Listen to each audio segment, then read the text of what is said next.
हाँ जी, मैं हूँ पुनीत कौर। महफूज रहा कीजिए, अपनों का और दूसरों का ख्याल रखा कीजिए। मेरी प्रार्थना है कि रब जी हम सब पर अपनी कृपा बनाए रखें। बात इसी साल की है, अगस्त की। पुलिस ने एक नजारा ऐसा देखा था कि आम लोगों के साथ पुलिस भी हैरान थी, बेहद हैरान और बेहद परेशान। चाहे आप पुलिस में हो, पर ऐसा कुछ अक्सर देखने को नहीं मिलता। झांसी के गांव में एक कुएं से बोरी में बंद लाश के टुकड़े बरामद होने से सनसनी सी फैल गई थी। इन सब ने क्या देखा ये अभी मैं बताती हूँ, पर पहले एक खूबसूरत महिला के बारे में बताती हूँ। 2 शादियों के बाद भी रचना को किसी की चाह थी।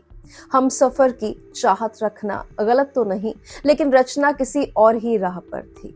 अब वो लिव इन में थी और उसी से तीसरी शादी भी करना चाहती थी। अब आते हैं उसी दिन पर जिस दिन गांव वाले दहशत में थे और पुलिस सुन कि आखिर इतनी बेरहमी से हत्या किसने और क्यों की होगी। 13 अगस्त को तोड़ी फतेहपुर थाना क्षेत्र के किशोरपुरा गांव में रहने वाला विनोद पटेल अपने खेत पर गया था। उसके खेत में बने कुएं से तेज बदबू आ रही थी। विनोद ने कुएं में झांक कर देखा तो पानी में 2 बोरियां तैर रही थी। उसने तुरंत पुलिस और गांव वालों को इस बारे में बताया। पुलिस ने लोगों की मदद से दोनों बोरियों को कुएं से बाहर निकलवाया। सिर गायब, पैर गायब। किसी ने ऐसा क्यों किया होगा किसी की बॉडी के साथ? सिर और पैर गायब होने की वजह से लाश की पहचान कर पाना सबसे बड़ी चुनौती थी। पुलिस ने 10 टीमें बनाकर 100 से ज्यादा गांव में छानबीन की और हजारों पोस्टर चिपकाए। आखिरकार एक सुराग ने इस खौफनाक मर्डर मिस्ट्री से पर्दा हटा दिया। यूपी के झांसी जिले के टोड़ी फतेहपुर थाना क्षेत्र का एक गांव है किशोरपुर, जहां यही दिल दहला देने वाली वारदात सामने आई थी। लाश 7 टुकड़ों में बटी थी। देखिए ना, सिर भी गायब, पैर भी गायब, जैसे मैंने पहले बताया। पुलिस इतनी दंग थी कि क्या बताऊं। इस मामले को सुलझाने के लिए पुलिस ने 8 से लेकर 10 टीमें गठित की। कुएं को खाली कराया गया। अभी तलाशी चल ही रही थी और तलाशी के दौरान एक और बोरी मिली जिसमें महिला का हाथ रखा था। इतने हिस्सों में बॉडी पार्ट्स अलग अलग रखने का कोई तो कारण होगा ना। बावजूद इसके सिर और दोनों पैर का सुराग नहीं मिला। लाश की हालत देखकर पुलिस को साफ हो गया था कि हत्या बेहद बेरहमी से की गई है और पहचान छिपाने के लिए सिर पैर काटे गए हैं। सिर और पैरों के गायब होने के कारण शिनाख्त करना बहुत मुश्किल था। पुलिस ने इलाके के 100 से ज्यादा गांवों में पूछताछ की और 200 से ज्यादा सीसीटीवी कैमरों की फुटेज खंगाली। मृतका की उम्र लगभग 30 से 35 साल आंकी गई। साथ ही कपड़ों और गहनों को आधार बनाकर पुलिस ने सोशल मीडिया पर इसके पोस्टर्स जो हैं वो जारी किए। वैसे तो सोशल मीडिया की बड़ी पावर है। बहुत से केसेस में इसकी हेल्प से पुलिस दूर तक पहुंच जाती है। शिनाख्त में तो बहुत हेल्प मिलती है और कभी कभी तो कई केसेस भी सोशल मीडिया की हेल्प से सॉल्व हो जाते हैं, लेकिन 5 दिन तक कोई ठोस सुराग नहीं मिला। आखिरकार पुलिस द्वारा लगाए गए 1000 से ज्यादा पोस्टर से ही कामयाबी मिली। पुलिस का पोस्टर देखकर एक शख्स ने पुलिस से संपर्क किया। उसने पुलिस को बताया कि उसकी बहन 4 दिन से गायब है।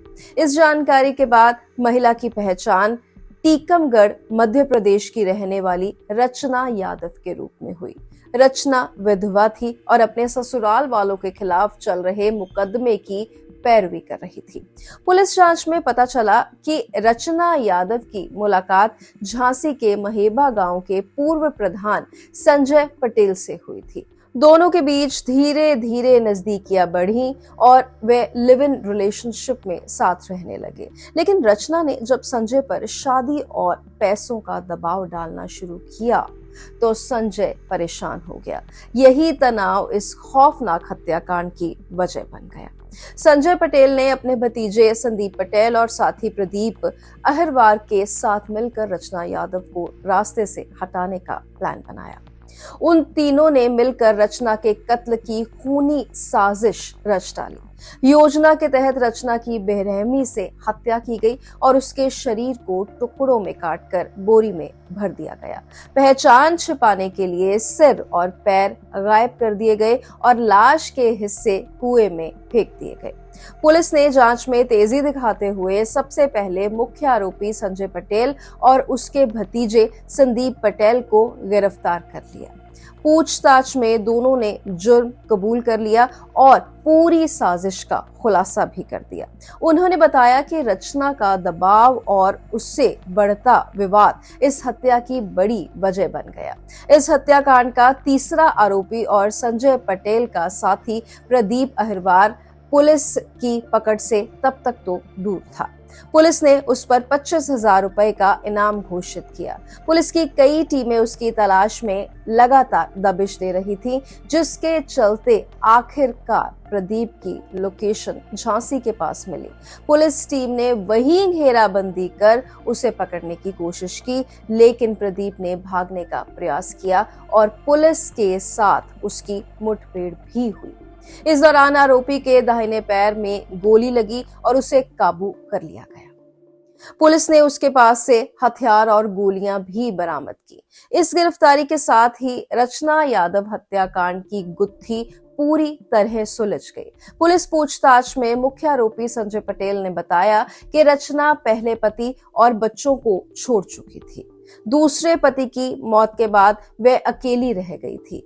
अपने ससुराल वालों से मुकदमे के दौरान वह संजय के संपर्क में आई और वहीं से उनका रिश्ता शुरू हुआ। लेकिन जब यह रिश्ता संजय पटेल के लिए बोझ बन गया तो उसी ने उसकी जान ली। रचना यादव की पहली शादी टीकमगढ़ में हुई थी, जिससे उसके 2 बच्चे हैं। पति से अनबन के बाद वह मायके लौट आई थी। बाद में वह झांसी के शिवराज यादव के साथ रहने लगी थी, लेकिन 2023 में विवाद होने पर उसने शिवराज के भाई पर दुष्कर्म और हत्या की कोशिश का केस दर्ज कराया था।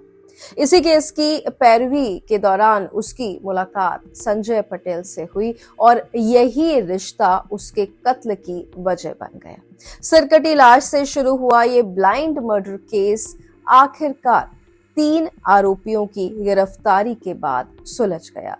पुलिस ने दावा किया था कि जल्द ही रचना के बाकी बॉडी पार्ट्स भी बरामद कर लिए जाएंगे और शायद पुलिस ने बाद में वो ढूंढ भी लिए थे। इस खौफनाक हत्याकांड ने पूरे बुंदेलखंड को हिला दिया था और गांव में ये दहशत आज तक कायम है। इस केस को इतनी जल्दी और ईमानदारी से सुलझाने के लिए पुलिस को सम्मानित भी किया गया था।